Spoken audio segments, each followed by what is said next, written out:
try and talk nice and loud, which is against my nature, because for the past 9 years, I was sitting at that desk over there telling kids, you don't have to be silent, but you do have to be quiet. So I'll try and be not quiet. So anyway, we're going to talk about the big fire. Here's a picture. This is Harrison Street. This is if you have your back to the Frenchtown bookstore and you're looking right up Harrison Street. One thing you'll notice about what you're seeing is everything is made out of wood. Okay? In The Wizard of Oz, do you remember what the Scarecrow is afraid of more than anything else? Fire. Lighted match, yep. So Frenchtown should have been scared of it, because there were a few houses of brick, a few houses of stone, but mostly everything was made out of wood. The wood was brought down from the Catskill forests on the Delaware River, and they would drop off rafts of logs in places that had sawmills, Easton, Guilford, Frenchtown, Trenton. So that's where all that wood came from. It was bricks were really expensive, and stone was, hard to, heavy lifting, okay? So anyway, in the early 1870s, under the urging of editor Charles Joyner of the Press, he was constantly nagging, we gotta have a fire engine.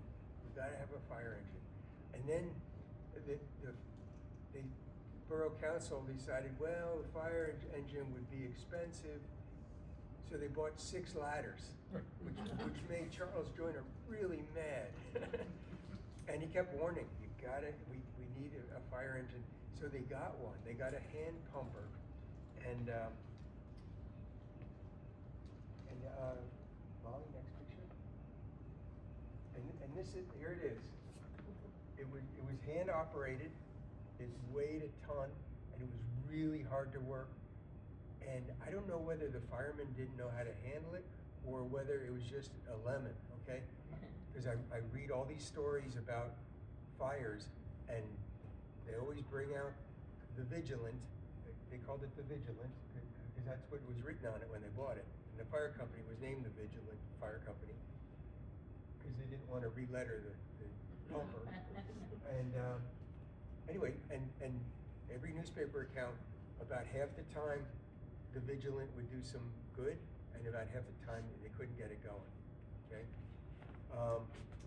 So there was a fire, and meanwhile, something else was going on, was a lot of arson. People were constantly setting fire to things and not getting caught, sometimes several times to the same house. I don't know whether they were settling grudges or how many there were, because they never caught him and interrogated him. So arson was a big thing. They didn't call them arsonists, they called them incendiaries, okay? So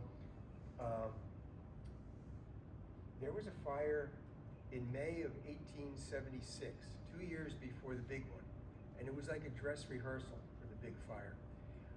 You know the big building that has the clay studio and Perutu salon and that big building on Main Street? Well, that was an enormous hardware store back in 1876.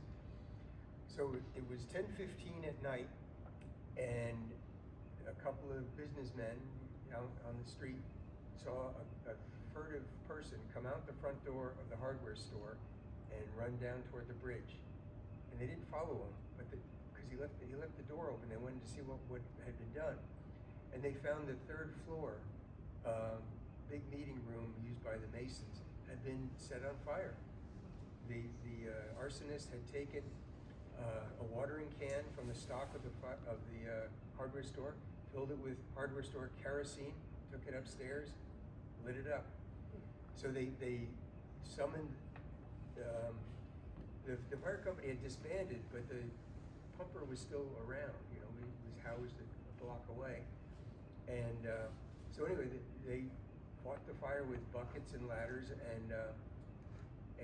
but they couldn't get to the part of it it was burning between the tin ceiling and the rafters. You can't throw a bucket up there and do it. But the fire engine came, vigilant, and one of the old firemen got it going, and it performed the job really well. So, okay, so I'm researching the fire. So anyway, they knew for sure that was arson, okay, because they saw the guy running away, and everything pointed to it. Anyway, so as I'm researching, just in general, just plowing through the old newspapers on microfilm, and things are happening right before the fire. A lot of activity, and it, since I have the gift of foresight to see what's going to happen to all the hard work everybody's doing, it was very poignant to me. And I'm gonna go ahead and read the list of some of the things that were going on in advance of the fire. Could I have the map? The next one. Okay, you got to get used to this map. You're going to see it several times. Okay, this is a map that was published after the big fire, and everything sketched in here are things that burned up. Okay, so let me give you a little view of what I want to orient you. Okay.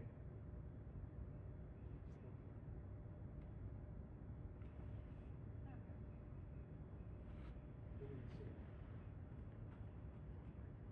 Oh, it's too weak. It's showing on the wall in the back. I brought another one. Oh, wow. There you go. Ah. So, let me go over here. I can't even see It's that. the screen. It's a screen, yeah. Oh, That absorbs it was my dream to use this for something other than teasing cats. Well, that's something, okay. Okay.